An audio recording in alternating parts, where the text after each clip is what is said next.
Hello, hi, I'm Cryptic Hybrid and this is Shark Riders. Now, Shark Riders is an amazing looking, gritty, dark visual novel that was developed in just 14 days for the Adventure Jam of 2021. It centers around two brothers who are alone at sea trying to perform a very important ritual, and this is the game we're going to check out right now. This is Shark Riders, available on Game Jolt. Let's start.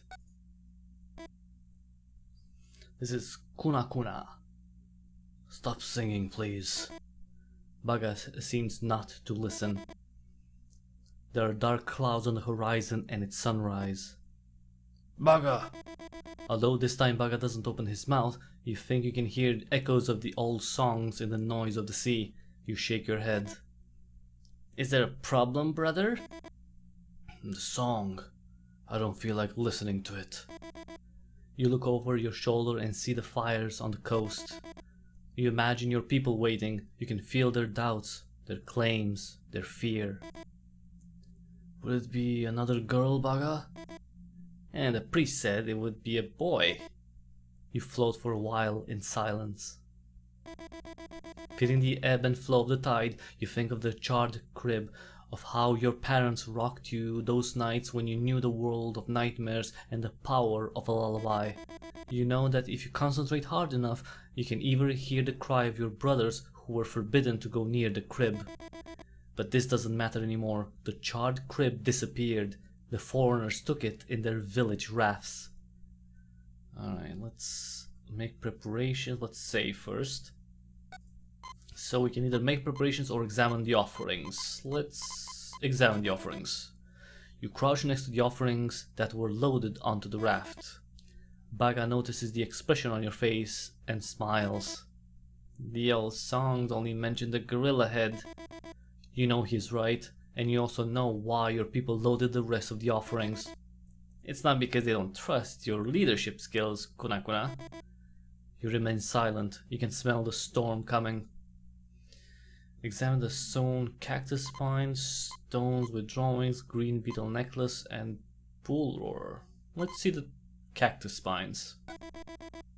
One of the things you'd like to do the most when you were a kid was look for the marked cacti. Your dad had explained to you that not all cacti allow you to see beyond. You had to pay attention to the signs. Do you remember the time that lichen bit your ankle? And the one who started crying because you thought I was dying was you, Kuna Kuna. The solitary lichen is a dog that moves away from its pack to live in the desert. It is extremely aggressive. It urinates on cacti, and the smell of their urine attracts spotted-legged lizards. The lichen eats the lizards and the hunting cycle begins again. A bone in your leg was protruding and you were shaking, Baga. With each new cycle, the urine of the lichen concentrates more of a substance secreted by the lizard's skin. The urine is absorbed by the cacti, which after a time produces thorns with some colored spots and a few long hairs. The signs your dad had taught you to identify. Are you going to prick your gums, brother? Lichens do not survive more than 10 hunting cycles. The substance ends up driving them crazy. They often die of exhaustion after barking at the sun and the moon non-stop.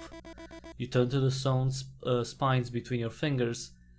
Sewn spines between your fingers and notice the thread stitched at the base so that the spine does not leak its content. Prick your gums. I mean, if the dogs go crazy, then I should not prick my gums with that, right? Let's leave them. You put the spines aside. Let's make preparations. You never liked the songs. You cannot repeat them from memory like Baga. You know that there are people who call you Kuna Kuna the Forgetful.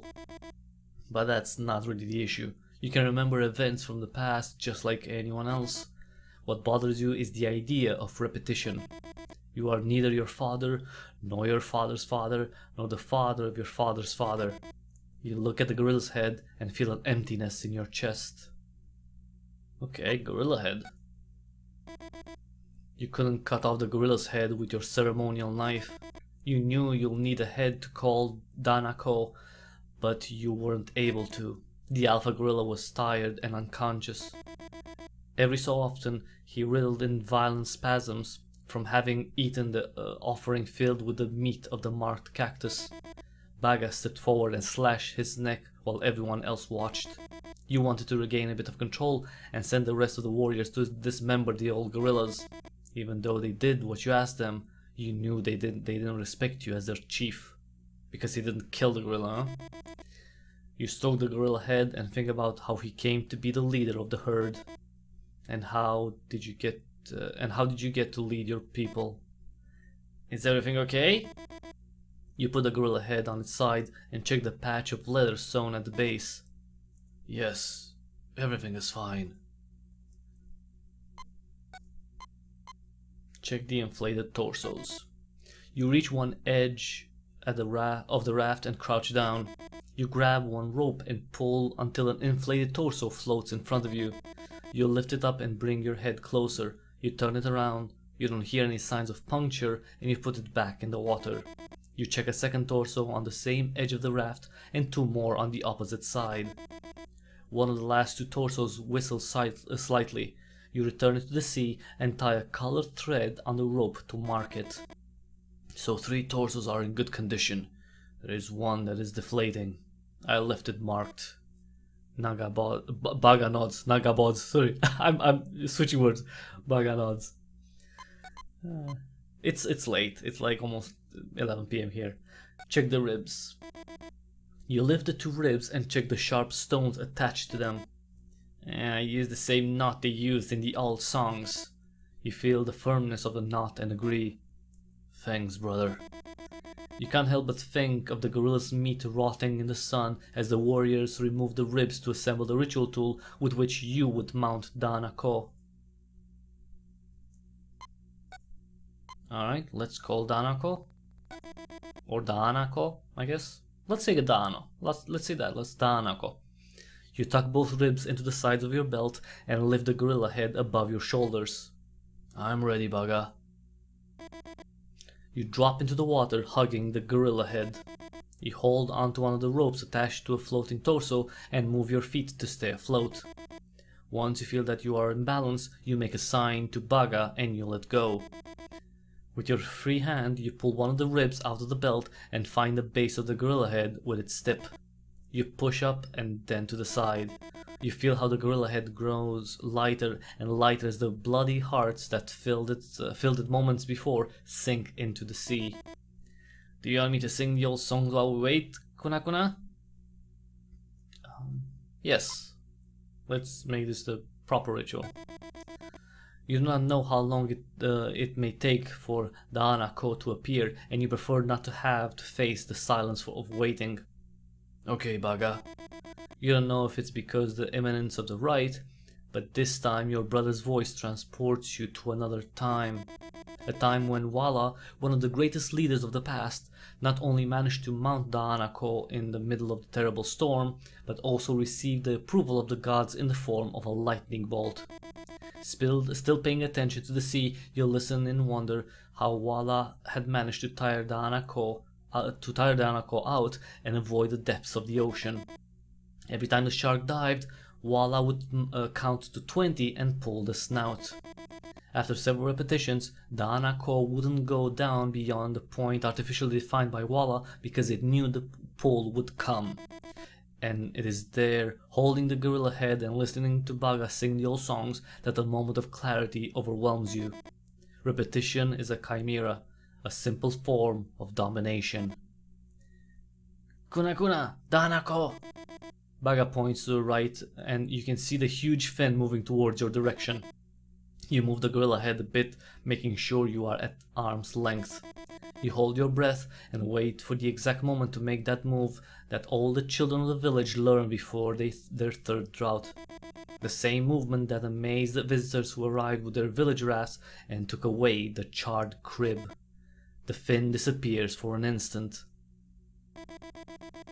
You mentally count to 5 and kick your legs up with a quick hip twist, just as the Anako's huge mouth violently emerges from the water and engulfs the gorilla head. That was the offering to, well, the bait, I guess, for the shark. For a brief moment, you're on the shark's back. You drive the rib into the side with all your might and hold onto the bone with both hands. The Hanako dives in and you manage to balance on its back. You release one hand, pull the second rib out of your belt and pin it on the other side, just behind the gill slits. With both ribs in place, you know that the Hanako's death is only a matter of time. The Hanako keeps going down. You are not sure how long it was though. And how could you be? The Hanako's speed, sunlight engulfed by the ocean. You pull on both ribs and get on one knee to lift the shark's snout. The Hanako swims upwards and finally comes out of the water with a spectacular leap. You rush for air before the Hanako dives back in. You know that you cannot lift the snout as soon as the descent begins because the effect could be the opposite of what you are looking for. The key is to tire the Hanako out at the same time as you create cycles where you pull the snout at a specific depth. Or at least that's what Walla did, based on the old songs that sing his feats. Count to 10, count to 15. I mean, didn't Walla count to 20? Alright, let's do 15. You decided to count to 15, but you start from 5 because of the time you wasted making a decision. Was the compensation enough? With so many doubts, you forgot where you were going. There has to be another way to calculate depth. You feel like you're short of breath. You use your supporting knee and try to repeat the movement to lift the shark's snout and reach the surface, but this time the force is not enough. You lose consciousness and let go of both ribs. You sink into the depth, into the sea, and the Hanako, mortally wounded, is lost in the distance. So I died, and that's... I died. Okay, so, you know, for the first Horizon, it's not that bad. We got the 3rd out of 4 endings. So let's try something else. Let's load again. And this time, let's pay attention to more of the stuff that we have. Alright, let's examine the offerings. So, we already checked, right, the cactus spines. Now, we could prick our... Actually, should we do that? Although they're dangerous, right? The spikes, they have some sort of weird substance in them that drives you crazy. So maybe we shouldn't do that. Let's leave the spines for now. You put the spines aside, but let's check other things. Let's examine the bull roarer, because I don't know what that is. You pick out the bull roarer and swing it over your head. The wind and the sea drown out the sound of the bull roarer, but after a few seconds you manage to make it prevail. What are you doing with that? Is this what they want? For me to make more noise than the wind and the sea? Easy, brother. You swing the bull roarer a few more times and finally throw it. You don't hear the noise it makes when it falls into the sea. An offering for the fish gods. You let out a laugh in which there is no trace of happiness. So how is that supposed to help me? With the... Because I'm guessing I shouldn't have all these things with me, but the villagers put them in because they don't trust me. Or they want to increase my chance of performing the ritual. Let's see. Green beetle necklace. Green beetles are very easy to hunt. You just have to wait for the horns to grow. Once they reach adulthood, the green beetles emerge from the parched earth and turn themselves in. It is almost as if they wish to transform into an amulet, decorating the neck and wrists of the warriors. Baga notices that you are holding the beetle necklace and nods. Have you ever seen so many young and hornless beetles, Kunakuna? No, never. You carefully rest the necklace between the remaining offerings. A chill runs through your body. Last but not least, examine the stones with drawings. You know the drawings on the stones well. Your father had told you that these shapes represent the fish gods. You remember his surprise when you replied that those shapes did not look like fish at all. You were 7 or 8 years old. Your father's bewilderment was followed by another expression, something harder to define. He spat out the sand, made a ball and asked you to open your mouth. We are sand and we are water, Kuna Kuna. Never forget it, he said. You put a hand around your neck and contain the urge to cough. Even today you can feel the sand in your throat. So he put sand down my throat? That's...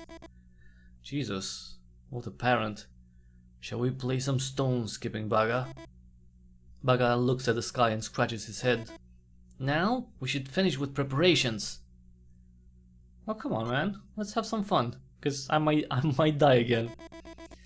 You choose one of the stones and throw it in his direction. Baga catches it in midair and spins it in his hand. Just one, brother. Baga crouches down and throws the stone from behind the body, moving his hand slightly upwards as he releases it. The stone travels a certain distance parallel to the surface of the sea. When it finally hits, it bounces 1, 2, 3, 12 times before sinking. Baga laughs and points at you with both hands. You don't remember the last time you saw him smile like this. Let's see if this time you can beat me, Kuna Kuna. You crouch next to the stones and separate 3 in the shape of a disc. Examine? Okay, examine. You run your fingers across the surface of the stone. You don't notice anything special. Oh, so it's just a stone? Alright, keep examining. You run your fingers over the surface of the stone and you notice a small relief. You lift it up to see it, and in the light, you notice a small reflection. Are you going to take much longer? You give your brother a crooked look and smell the stone. Ghost algae. Or algae, I guess. You always liked ghost algae. On the surface they do not exist, they're invisible beings, but at a certain depth they begin to glow. This might be useful. Let's keep the stone. Why do you keep it? Do you want to sink faster? The stone has ghost algae. We use them to search for pearls, remember?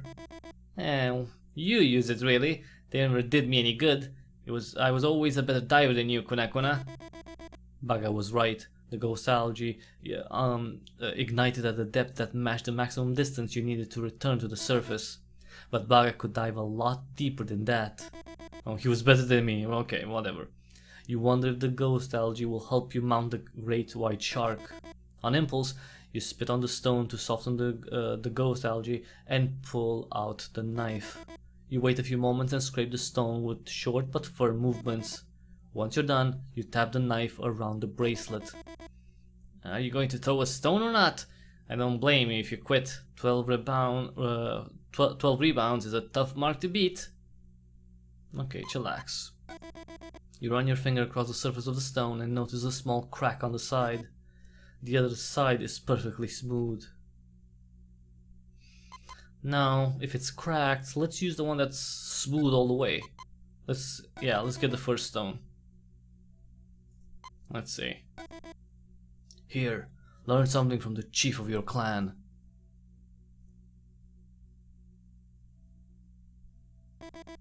You your throw is perfect. 14 clear rebounds. Wow, 14. Baga's smile fades for a moment to come back as a misshapen reflection of itself. But why humiliate him? Is it because he's everyone's favorite? Or because almost everyone believes he should take your place? And next time you should be the chief of my clan, the one who chops off the gorilla's head. Ooh, ouch. Right. To be fair, he's right about that. I should have killed the gorilla. Although you're only a few steps apart on the raft, the space that separates you has never been greater. You decide not to answer. It is not your fault that you have occupied the charred crib. Nor is it any merit. You were the first of the brothers and nothing more. So the charred crib is a crib in which he was put in as a baby, because he was the first boy, I guess, born, right, of his father. He was in the charred crib, and everyone else, every male sibling didn't go to the charred crib. So whoever goes in the charred crib becomes the leader, I guess. The sea rocks the raft. The sky moves at its own pace. Alright, let's make the preparations. So this is gonna be the same thing, I guess, so let's go quick. Let's see the gorilla head. because it's not gonna... I don't think there's gonna be anything different with these. Okay, so I didn't kill the gorilla, which is bad, but okay. Now the inflated torso, this might be something of interest because we did find one that's leaking and we marked it, so that's, I hope that's a good thing.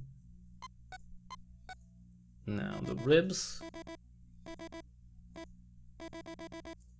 Alright, and with that, let's try again.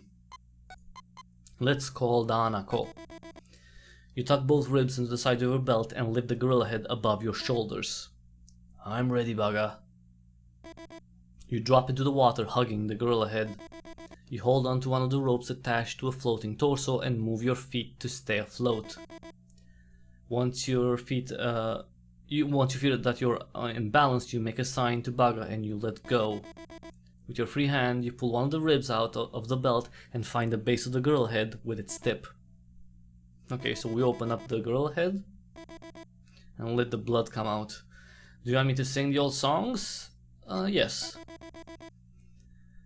So, okay, Baga, sing the old songs. Okay, so it says here, right?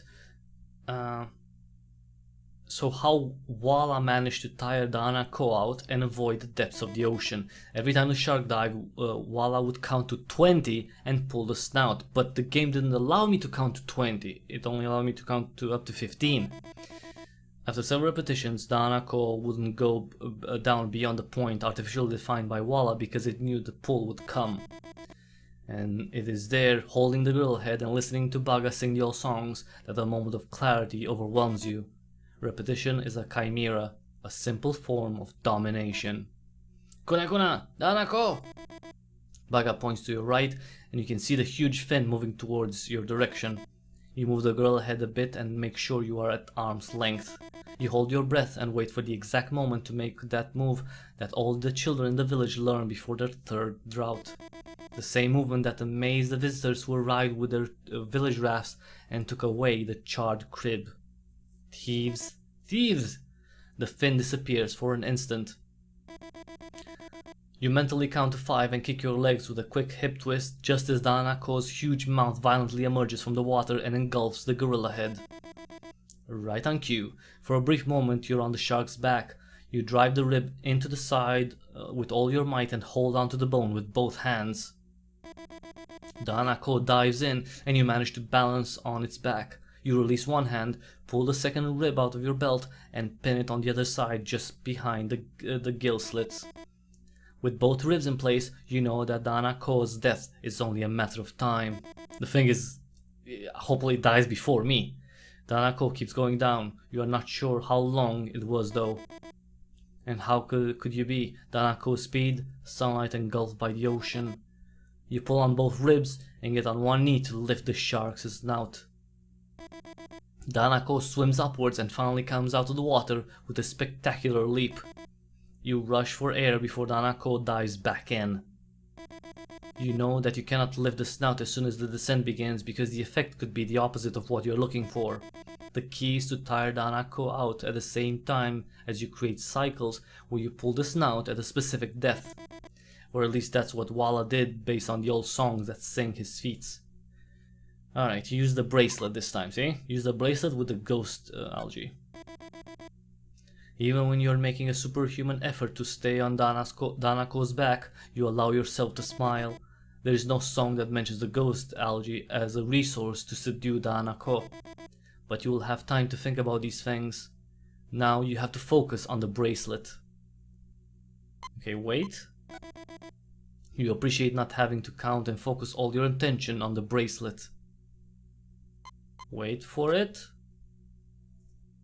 Okay. Pull.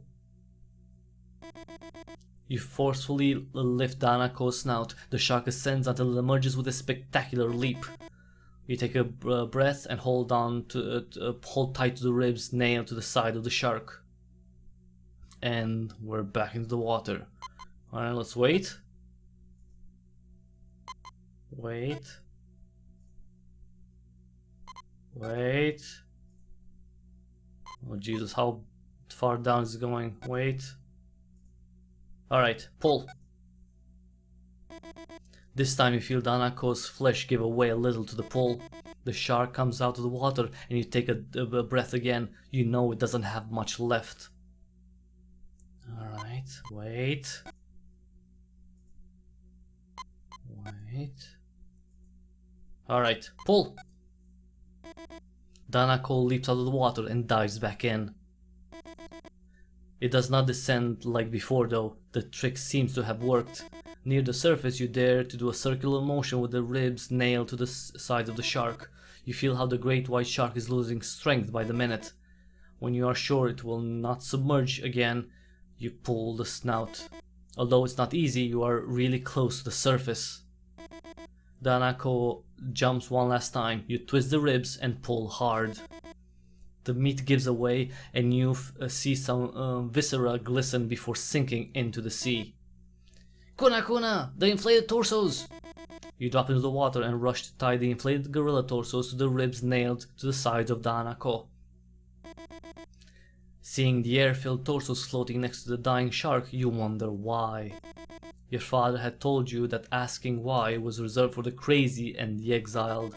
But your father died a long time ago, and even though you've been the chief of the clan for 17 droughts, you never stopped wondering why. Why do your concubines give birth only to women? Why did the people who came in rat villages take the charred crib? Why build a charred crib in the first place? Why were Walla and all your people so cruel with these beasts? Could a charred crib be some kind of proof? Proof that there was no creature on land or sea that could stand against your kind? Was it a message for the fish gods? A thunder shakes the sky. Brother, the time has come! You get on the shark, rip off one of the nailed ribs, and holding it up like Walla did countless droughts ago, you scream at the top of your lungs. Here I am, fish gods, here, look at me with your lidless eye-seeing eyes, all-seeing eyes, not eye-seeing.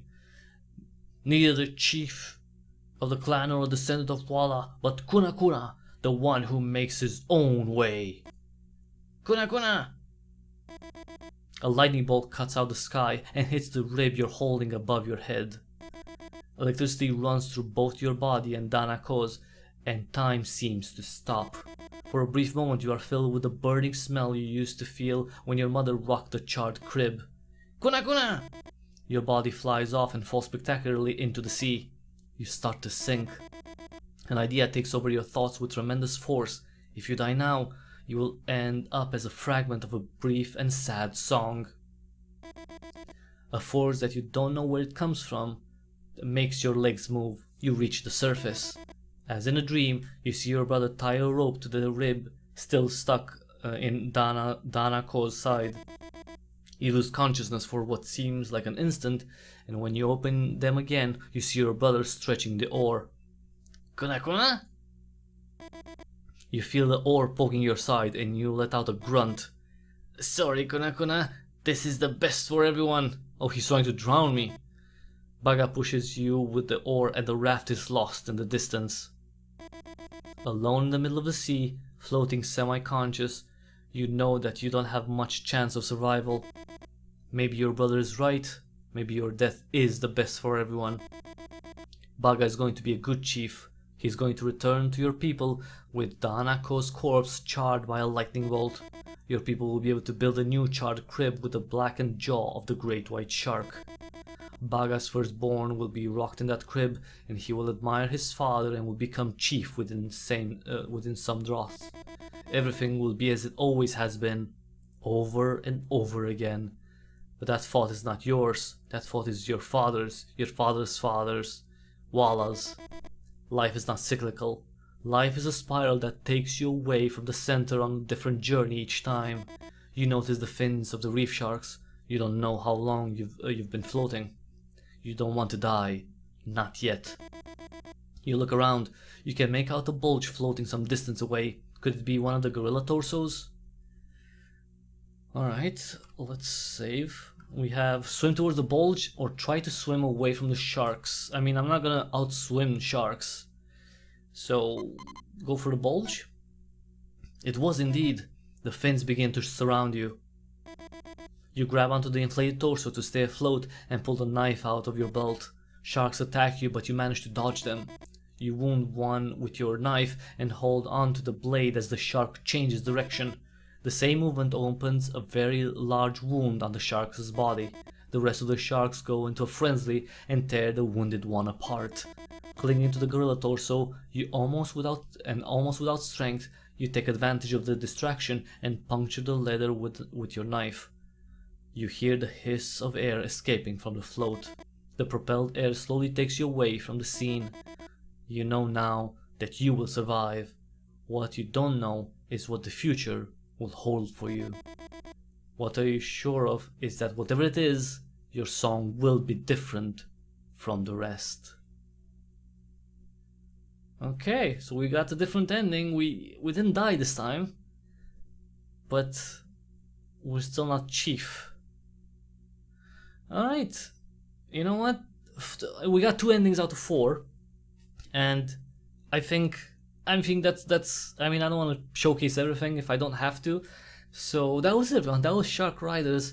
Of course, you can try the game yourself and check out other options and see if you can get the other 2 endings. And who knows, maybe one of them is, you know, one that will get you all the way back to your village in one piece, and with Baga not becoming chief. But I don't know, you just have to try it yourself. You can find Shark Riders on GameJolt right now. It's available for Windows and macOS. And keep in mind, it was made in just 14 days. So, you know, when leaving feedback, you know, maybe don't comment that much about the length, because it's obviously gonna be limited length. But the visuals are lovely. The story is I like it, at least. It's very, let's say, visceral and personal. Very, I mean, I like how Kuna is, while he's the chief, he's also, you know, one who questions, you know, all the traditions that came before him. So maybe he would be better off in, you know, in a different place with different people. Maybe the people who have the raft houses, who took the charred crib.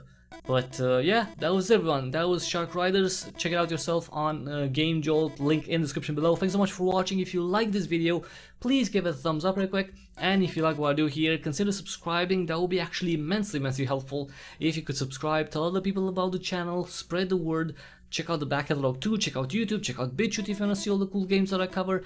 And after that, please take just half a minute to see the ways through which you can support me so I can continue doing gaming coverage and more for a very long time. The best way to support me is to go to cryptichybrid.locals.com and subscribe there. It's a Patreon-like system, except it's better than Patreon because it's not Patreon. You just pay $4 a month and you get all sorts of perks like early access to videos. You get monthly support-only live streams. You get to decide what games I'm gonna play on live stream every single Monday. And you get behind the scenes content. You get to ask questions for future interviews that I do. You'll know when I do interviews you'll be the first one to know, and you can submit your questions before anyone else, and those questions will take priority during the interview. And you also get to participate in game giveaways if you subscribe. Again, cryptichybrid.locals.com. It's free. There's a free membership there, but you can also support me for $4 a month, which I don't think it's a lot to ask, considering, you know, the value proposition. You know, you get a lot of stuff in return.